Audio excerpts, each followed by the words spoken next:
Bonjour à tous, je m'appelle Lucie et bienvenue sur cette chaîne. On parle du CRM HubSpot et de Growth Marketing et justement, aujourd'hui nous allons voir comment inviter un nouvel utilisateur sur votre portail HubSpot. Je vais séparer cette vidéo en plusieurs sous-parties. Si cela vous intéresse de passer directement à l'une d'entre elles, n'hésitez pas à le faire. Vous pouvez aussi regarder la vidéo d'une seule traite. Bref, c'est parti. Donc la première étape est très simple, il suffira de se rendre dans l'onglet Paramètres situé en haut à droite de votre portail HubSpot. Ensuite, ici, si vous descendez à gauche, vous trouverez Utilisateurs et équipes. C'est ici que vous pourrez trouver la liste de tous les utilisateurs de votre portail et au-dessus, vous avez différents paramètres, dont Ensemble d'autorisation. Commençons par regarder celui-ci. Donc c'est ici que nous allons pouvoir gérer les ensembles d'autorisation selon les métiers de votre entreprise. On va créer des métiers qui auront des droits propres à eux. Donc comme vous pouvez voir, nous avons à gauche le nom du métier. Ensuite, à côté, nous avons les différents accès donc, qui sont en lien avec l'activité du métier en question. Et à droite, nous avons le nombre d'utilisateurs qui sont présents dans ce groupe de métiers. Il faut savoir que si un jour vous devez faire évoluer un certain groupe de métiers dans votre entreprise, vous pourrez aussi adapter directement les droits en conséquence. Un petit conseil, c'est d'éviter de mettre tout le monde en super admin, ce qui peut paraître plus facile, mais en réalité, ça devient juste le bazar au niveau des autorisations. Passons maintenant à l'onglet Équipe.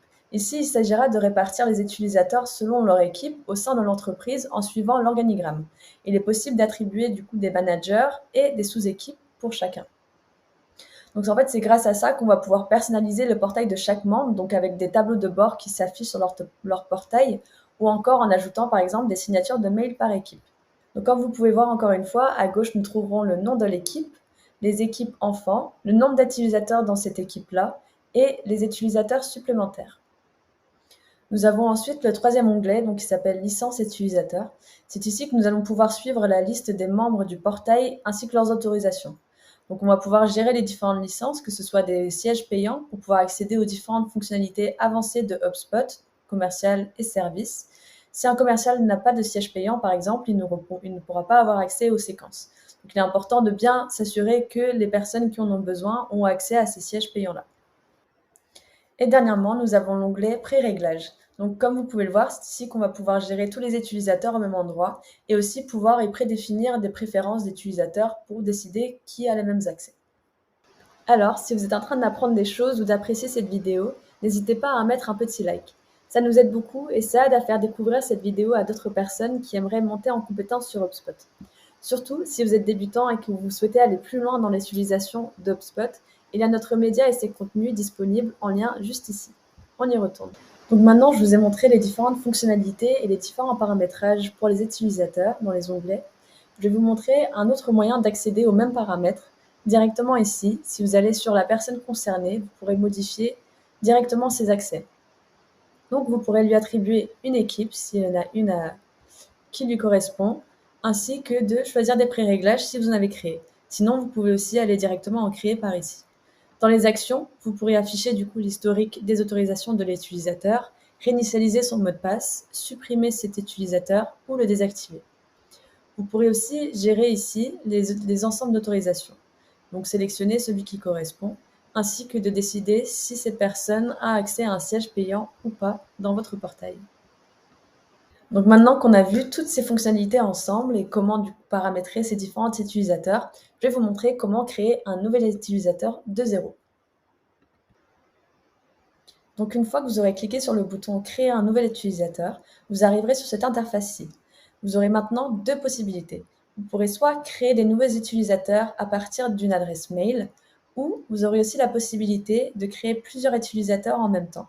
Donc soit en important un fichier avec les informations des utilisateurs, ou alors à l'aide de Salesforce en important les utilisateurs dans HubSpot. Donc pour cet exemple, je vais simplement créer un nouvel utilisateur avec une adresse mail en la rentrant tout simplement ici. On passe donc à l'étape suivante. Ici, vous aurez trois possibilités. Vous pourrez soit commencer avec un ensemble d'autorisations par défaut, donc pré-programmé par HubSpot, utiliser un ensemble d'autorisations que vous aurez déjà enregistré, ou alors commencer à partir de zéro. C'est toujours mieux de pré-enregistrer un ensemble d'autorisations pour que ça colle exactement avec les besoins de cet utilisateur-là, ainsi que son rôle et l'organigramme. Mais s'il vous faut quelque chose de très spécifique, on peut aussi commencer à partir de 0 en sélectionnant toutes les autorisations qu'on souhaite lui donner. Donc, regardons déjà ce qui se passe lorsqu'on utilise un ensemble d'autorisations déjà enregistrées. Lorsqu'on arrive à la page suivante, ici, on a une liste déroulante des différentes autorisations que l'on a créées avant. Si on sélectionne Super Admin, comme je l'ai précisé, il aura donc accès à toutes les options et les fonctionnalités dans HubSpot. Cependant, ce n'est pas très intéressant pour le coup. On préférerait sélectionner du coup développeur, donc qui correspondrait mieux aux besoins qu'il a par rapport à son activité. L'étape suivante sera donc d'inviter tout simplement par mail votre utilisateur.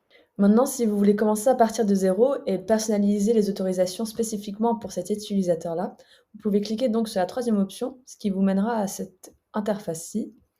Donc si vous descendez, vous pourrez voir que pour chaque élément du CRM, vous pourrez décider si la personne a accès pour consulter, modifier ou supprimer l'élément. Vous aurez ensuite la possibilité de choisir les autorisations pour tous les autres outils de HubSpot, que ce soit du marketing, vente, service client, rapport ou encore lié au compte. Vous aurez tout simplement à cocher ou décocher la case selon l'autorisation que vous accordez et, comme tout à l'heure, appuyer sur suivant pour pouvoir envoyer l'invitation. Voilà, vous avez maintenant tous les éléments indispensables pour inviter un nouvel utilisateur dans votre portail HubSpot. Cette vidéo décrit une infime partie de tout le potentiel offert par le CRM HubSpot. Vous pouvez vous abonner pour être les premiers informés face aux nouvelles fonctionnalités et la manière de bien les utiliser. Si ça vous intéresse d'explorer un peu plus en profondeur HubSpot, n'hésitez pas à nous poser toutes vos questions en commentaire. Pour le reste, nos experts ont créé d'autres vidéos tutoriels et nous avons une playlist dédiée. On se retrouve là-bas pour continuer à étudier HubSpot ensemble. À bientôt!